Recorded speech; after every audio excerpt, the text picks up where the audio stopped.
Hi everybody! First off, I just want to thank each and every creator who agreed to appear in this video. These folks are all my mates, and I wholeheartedly support them, so please do check them out and consider subscribing to their channels if you like their content. Since I'm closing in on 35, it got me thinking, what are some old games that have aged gracefully? My entry will be at the end, and it's getting a remake in the very near future. So, without further ado, let's get to talking about old games we love. Right, I'm just going to say things off the top of my head. No edits or cutaways required. This is my first take. So, when Conlac told me what game has aged well, I would have to go with the Worms series. Especially Worm Armageddon. Right here.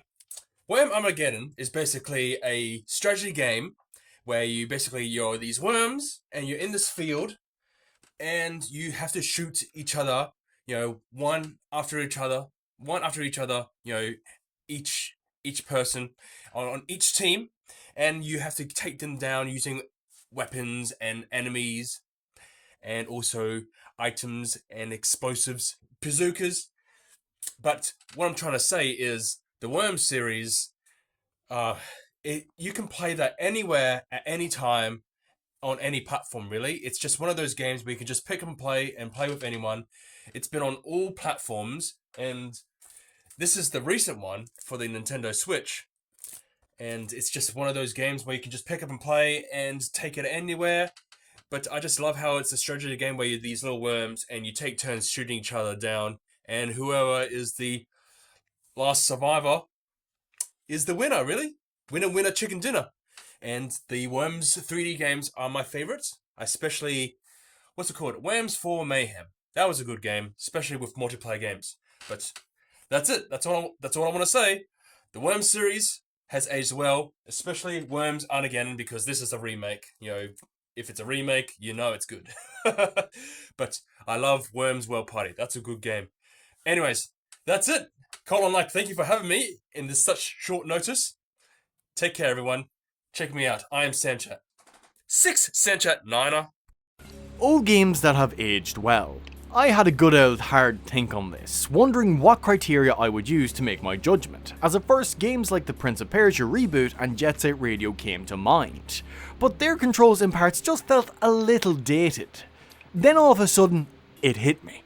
Sly Raccoon, or better known over in America as Sly Cooper and the Thievius Raccoonus, was released for the PS2 all the way back in 2002 for America and 2003 for other regions. So it's a fairly old game, and thinking that it came out that long ago kinda makes me feel like a bit of a fossil.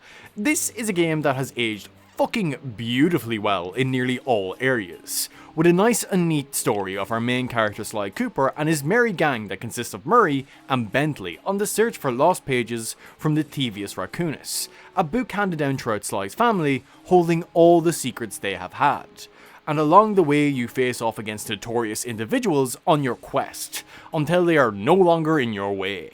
The gameplay holds up to this day, along with its incredible visuals. If this game was to be released today, I'd probably be more than happy. The feel of movement is brilliant as you make your way through each mission. There's just a tight sense of control that you have over Sly. And the level design is so much fun, coupled with the idea of you needing to be sneaky, which not many platformers do. But if all else fails, you can just smash your foes with your cane and beat enemies with blunt force. There's also collectible bottles around each stage that if you get them all unlocks a new move. Don't you just love when collectibles in games actually have a payoff? Also, they're hidden fairly well, so it pushes you to explore and really get a good feel for the game and lets you really appreciate each level if you go out of your way to do so. Also, this game's visuals, as I have already said, are absolutely a delight for the eyeballs. Cell shading really does stand the test of time when it comes to older games, and the fact that my other two options I was thinking of picking were also cell shaded, I think really hammers home just how well visuals like this hold up as the years roll by. And I think looking at the footage, you can't really help but agree. Sly Raccoon really excels at creating that noir feel throughout its design, and accompanied by a wonderful soundtrack that helps elevate the levels and areas you explore with how well they fit, some solid voice acting that aids in bringing each character to life, and sound design that just drags you into the world. you really can't go wrong with this marvellous platformer.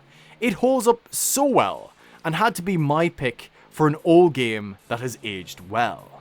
Granted, its minigames are a little not, great, but it doesn't really affect the overall package that Sly presents as a game. Thank you, Colin, for having us on. Always love getting to waffle on about games I do so adore. Now on to the next pal to discuss their game that aged beautifully. Hey everyone, what up? Madkaiser here, and thank you Colin Lack for allowing me to be in your club once more. With that said, I think it's time to talk about an old game that I think has aged really well, and that would have to be none other than Chrono Trigger. Now Chrono Trigger is what many consider to be one of the best JRPGs, let alone best games of all time. Basically being a dream team combo of both Final Fantasy and Dragon Quest all mixed to one, especially when you have both the father of Final Fantasy as well as the father of Dragon Quest and the late and great creator of Dragon Ball all working together to make one epic masterpiece. The story itself is very well told and very simple and straight to the point, with some really excellent pacing that doesn't feel either rushed or bogged down by any filler. Not only that, but one thing that this game has over every other Super Famicom game at the time is that there is no even random encounters. All the enemies you see on the screen will seamlessly transition to battle, basically just taking an aspect that you would see in more modern games. Hell, there's not even any random encounters, especially when you go through the overworld, which is absolutely crazy for a game like this, especially for a 30-year-old game. This game also has things like one of the first implementations of New Game Plus, with multiple endings, as well as also just having mechanics that really have aged very well, like from the amazing combat system with the ATB and dual tech system. Honestly, this game has aged so well that I'm very surprised that, despite the high praise that this game gets, that this game never got a full-on modern port to consoles, not even a full-on remake or remaster, though hopefully, given the fact that Chrono Trigger is celebrating its 30th anniversary and that Square Enix are announcing various projects of it, including one that will go beyond the game itself, that hopefully, given the success of other Square Enix remakes and remasters we had, that they eventually put Chrono Trigger on more modern systems, not only just for PC as well as mobile that we also got. Anyway, that'll be it for me. Thank you once again Colin Lack for allowing me to be in club once more so I can gush about Chrono Trigger once more. Until then, Madkaiser out. Hi everyone, this is Myubae and welcome to Colin Lack's channel. Thank you Colin for having me. Now let's talk about video games that age well. After much thought, I went with Tales of Vesperia for the Xbox 360. I remember the first time I played Tales of Vesperia. It was after I played Tales of Zestiria for the PlayStation 4. After playing that game, I wanted to play more from the Tales of series. After trading in some old games, I found a copy of Tales of Vesperia in my local GameStop. When I bought it, I went home and played it right away. The anime opening for me, I thought it had a really catchy song and the animation looked really good. I remember liking the story and the cast of characters that are in the game. The skits were pretty fun too. The fighting in the game was fun for me. I don't think I ever felt really frustrated fighting the enemies in the game or encountered any issues with the controls. Like saving the game wasn't a pain either that I remember. I don't think I had to backtrack a lot to save when going to save spots. But yeah. Now, fast forward to the launch of Tales of Vesperia Definitive Edition. It's 2019 and I was really excited to replay the game. It had like new content, new characters, more playable characters, new music, and more. I enjoy my time playing the game again on the PlayStation 4, but if I had to choose which version of Tales of Vesperia I liked the best, I think I enjoyed Xbox 360 a little more. Mostly because of the nostalgia part of it, and it's the only 360 game I really liked and remembered for that particular console. I think it held up well, but yeah, after playing Vesperia, it made me more keen to play more older Tales of titles.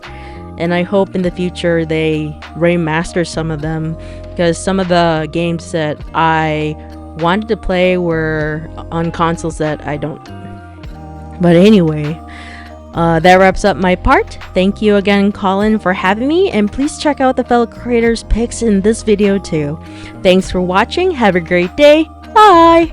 When I was asked about the topic of old games that aged well, I did not have to think long before my mind brought me to Final Fantasy IX. This game turns 25 years old this year in 2025, but despite that, it can still deliver an absolutely amazing experience. I myself only played it for the first time in 2024, and it's easily become one of my favorite games of all time, and also becoming my second favorite Final Fantasy title. For a second, I did think about picking my number one favorite Final Fantasy title for this video, that being Final Fantasy VII, but then I remembered how the character models looked in that game, and maybe there's an argument to be made that that game didn't age perfectly, and that Final Fantasy IX aged a tiny bit better, because visual-wise, this game still looks absolutely beautiful. You have this beautiful cartoony art style for the characters that withstand the test of time thanks to their simple but iconic designs, and the pre-rendered backgrounds are just eye candy. Every single one of them is super detailed, and it makes this world feel alive as you're exploring it, with each location having their own unique charms. Of course, the timeless soundtrack also adds to this, but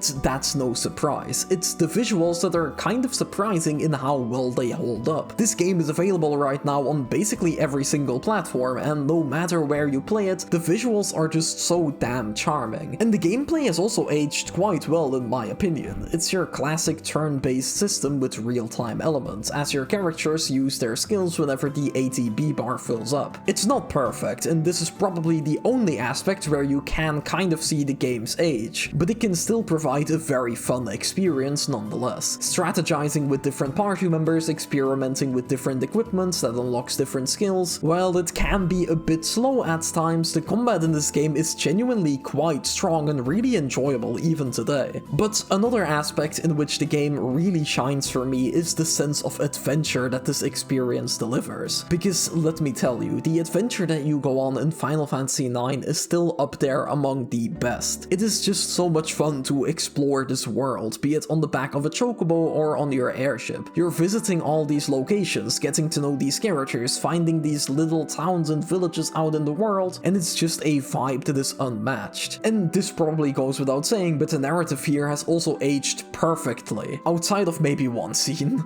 But what can I say about the story that hasn't been said yet? It is filled with iconic characters and moments, and these did not become iconic just for the sake of it. The party members in Final Fantasy IX are nothing short of incredible, both in their dynamics and in their individual growth as a character. They're just so lovable. From the love story between Zidane and Dagger, to the tragic backstory in Freya, and to the heartwarming tale of Vivi who is searching for a meaning. All of these characters are explored to great depths, and while they might be very different people looking for very different things, in the end they all come together to fight for a common goal. And on this journey they discover that maybe they're not so different after all, as they're all just looking for a place to call home, be that a physical place or a group of people. The game explores all of this in such a beautiful way, and it doesn't even end there, as this love extends to the side characters that aren't even a part of your party, and even to the Moogles of all things. This game has also been heavily rumored for a remake, and while that might be true, and while that might have already been announced by the time that this video releases, that remake isn't gonna change the fact that the original Final Fantasy IX is a masterpiece and always will be. I could talk for even longer about why I love this game despite it being 25 years old, but I'm gonna call it here because that would just take time away from all the other amazing creators in this video. So I hope you all enjoyed listening to me ramble on for a bit. Thank you so much, Colin, for allowing me to be a part of this, and I'm really excited to watch this video when it's done to see what everyone else picked. But yeah, thank you for watching. I hope to see you all again soon. Hello, John aka Chicken Fillets here, and thank you to the one and only Colin Lack for having me on this JRPG collaboration talking about old games which have aged well. This really stung because the game that I picked I didn't think was that old until I checked the release date. and it was released 15 years ago. Yeah, we're talking about Final Fantasy XIII. Now, you might be thinking, that's a bizarre choice to be talking about Final Fantasy XIII, but listen to me here, because the thing is, this game was a absolutely glorious game when it came out on the Xbox 360 and the PlayStation 3. And to this day, and I know this from recently playing it on the Steam Deck, that it stands up well today. You could say all you want about Final Fantasy XIII. It is considered the black sheep of Final Fantasy. It has a linear story, which to me, I have no issue. Now in this, we are following Lightning and her companions as they look to defy destiny. Now this has got a controversial yet influential combat system, because that stagger mechanic you will see in other titles such as the Final Fantasy VII Remake trilogy. This game has aged well. It looks fantastic still to this day, whether you're playing it on PC or whether you're playing it on original hardware on the PlayStation 3 and the Xbox. So yes, my pick, Final Fantasy XIII, cracking game. Thank you once again, Colin, for having me on. So I was initially going to choose something completely different. I was going to pick Lunar Silver Star in one of its many iterations. However, since Gung Ho recently remastered those games, it didn't feel right for me to pick it. Also, since rumblings of a Persona 4 remake were circulating when I initially pitched this video idea to my mates, I figured Persona 4 Golden was the ideal choice. So that's what I settled on. So why has Persona 4 Golden aged remarkably well? It's mostly down to the fact this version of the game truly makes up the backbone of what we'd consider a modern Persona title today. The features we've come to love in Persona 5 Royal and 3 Reload, they started here. So from a mechanic standpoint, this game has aged pretty well, even if it's a bit bare bones by the standards of some of the more modern JRPGs out there. However, if you look towards the small to medium budget indie JRPGs that are coming out, and Persona 4 Golden matches up fairly comfortably with those, right down to the graphics. But I would say Persona 4 Golden is as enjoyable today as it was back when it first launched for the PlayStation Vita. Also, if you consider this game was originally using the framework established from a 2008 PS2 title, and you really have to sit back and think, wow, this aged like fine wine. It makes you question, do we even need Persona 4 Revival? I would say yes we do, but probably not for the reasons you think. I'm going to be covering that in a separate video, so subscribe if that interests you. Thanks again to everyone who appeared in this collab. If you want to check them out, their channels and other social media platforms will be linked in the description where possible. If you liked this video, maybe check out one of my previous ones. So, until next time, keep blazing that trail.